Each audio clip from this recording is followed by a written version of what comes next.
માધવપુર ઘેડ લોકમેળામાં અંતિમ દિવસે સાંસ્કૃતિક કાર્યક્રમો યોજાયા હતા, જેમાં ઉત્તર પૂર્વ ભારતના કલાકારોની મનમોહક પ્રસ્તુતિઓ લોકોએ નિહાળી હતી. આ કાર્યક્રમમાં અનેક મહાનુભાવો પણ ઉપસ્થિત રહ્યા હતા. ભગવાન શ્રી કૃષ્ણ અને દેવી શ્રી રૂક્ષ્મણીજીના પાવન વિવાહ પ્રસંગે ઉજવાતા માધવપુર ઘેડ લોકમેળાના ચોથા માધવપુર ઘેડ ખાતે આ કાર્યક્રમના અંતિમ દિવસે સાંસ્કૃતિક કાર્યક્રમો ભવ્ય રીતે યોજાયા હતા. આજે દ્વારકા ખાતે શ્રી રૂક્ષ્મણી સત્કાર સમારોહ અંતર્ગત કાર્યક્રમ યોજાશે. માધવપુર મેળાના આજના સાંસ્કૃતિક કાર્યક્રમમાં માંગરોળ માળિયાના ધારાસભ્ય ભગવાનજીભાઈ કરગઠિયા અને કુતિયાણાના ધારાસભ્ય કાંધલભાઈ જાડેજા સહિતના મહાનુભાવો ઉપસ્થિત રહ્યા હતા અને કલાકારોને પ્રોત્સાહિત કર્યા હતા.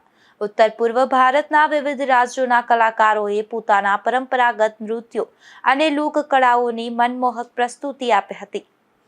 આસામના કલાકારોએ કૃષ્ણ રૂક્ષ્મણી હરણ, દાઓસરી દલાઈ તેમજ બિહુ નાચ રજૂ કરી અને દર્શકોને મંત્રમુગ્ધ કર્યા હતા. ઉપરાંત ત્રિપુરા, મિઝોરમ, મેઘાલય, મણિપુર, સિક્કિમ, અરુણાચલ પ્રદેશ અને નાગાલેન્ડ સહિતના રાજ્યોના કલાકારોની વિવિધ પ્રસ્તુતિઓએ સમગ્ર કાર્યક્રમને ભક્તિમય બનાવી દીધો હતો.